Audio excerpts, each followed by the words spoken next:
Hey guys, Chris Camaro here with another another repair video for you. This time it's going to be on the 2011 Impala, and today we're talking about changing your shocks when your shocks are blown, or that's the vernacular for it anyway. What we're really referring to is changing the strut assembly, which consists of several components that you can see here. Primarily the strut itself, which runs down the center. It's called a Macpherson Strut. And it's got a spring wrapped around it that you can see very plainly there.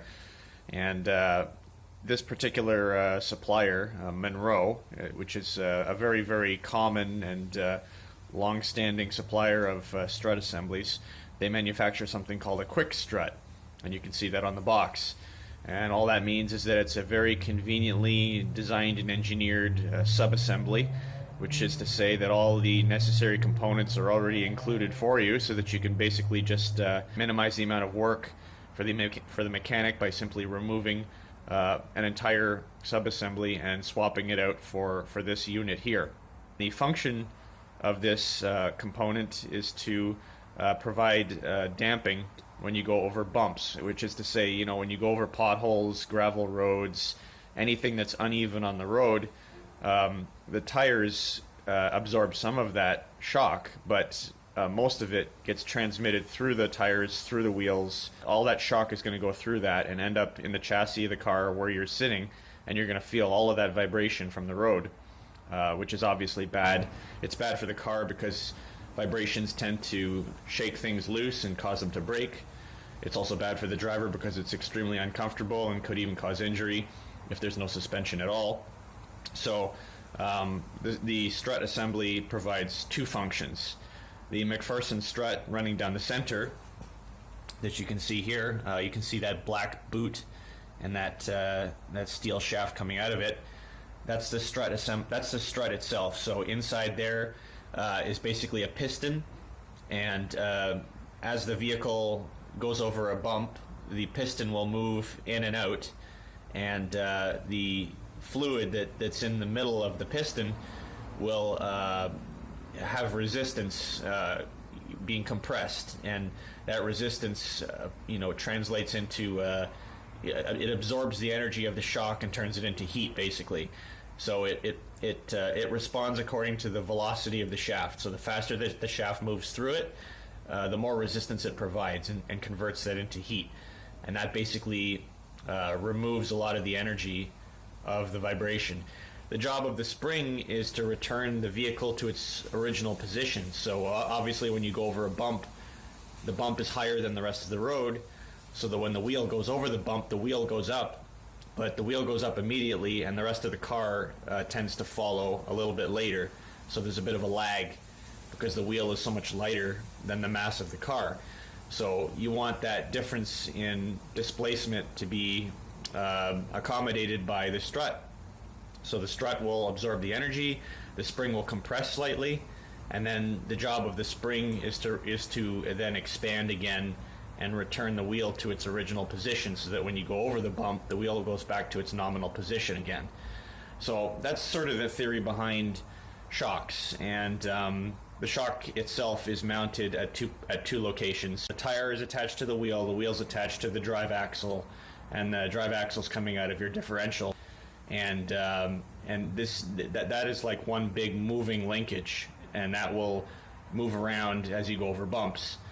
So the shock has to be attached to that, and the other end has to be attached to the body of the car. And the bumps will cause this component to flex and compress and expand, so that the rest of the car doesn't have to experience that displacement.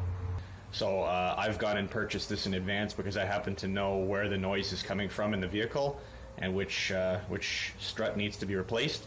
So now what we're going to do is, on my way to the mechanic, I'm going to try to demonstrate the noise that's coming from that corner of the car, so that you know the symptoms of having blown shocks and what that sounds like and what it feels like. I mean, you won't be able to feel it, but you'll be able to hear it.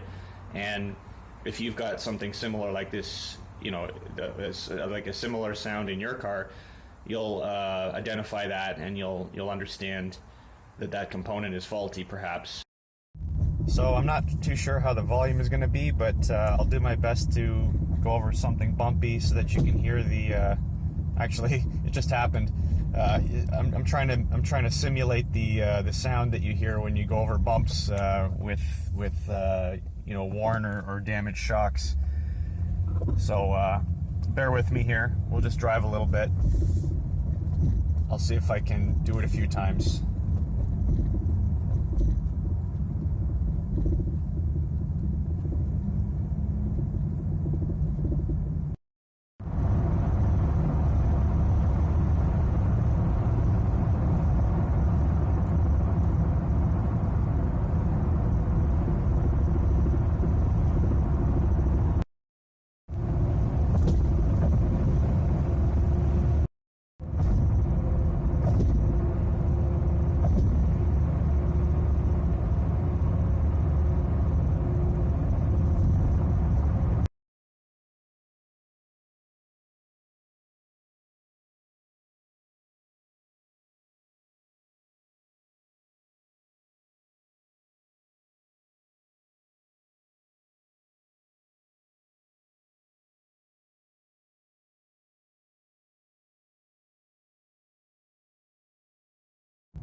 Okay guys, so the work at the mechanic shop is finished and I'm just driving home, and it was a success. No more noise coming from the rear right corner of the car.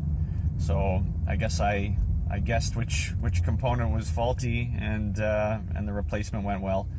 Kind of an anticlimactic portion of the video, because you're not really going to hear anything since it did work, but this is just the evidence to prove it, right? We're going over some bumps right now, and the noises are all normal noises. Everything's being damped out properly, so no clunking going on or anything like that.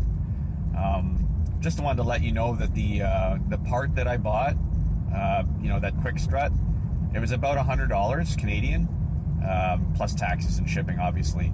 And then the labor itself, I paid about $100 Canadian again. So we're talking no more than 200 Canadian for a repair like this in total. But that's provided that you buy your own parts. I mean, sometimes the mechanics will mark up the product that that they have to buy themselves, right? So this is the cheaper way to go about a repair. There's a website called Rock Auto, ROCKAUTO, and it's kind of like a Google search engine in a sense. You put in the car that you have, and a whole list of inventory comes up for every single replacement part for that car. When the mechanic took the wheel off to access the strut area, I noticed that the rim was actually dented on the inside of the rim, the part that you can't see from the outside, obviously. So the fact that the rim was dented indicates to me that whoever owned this car before me must have driven over something,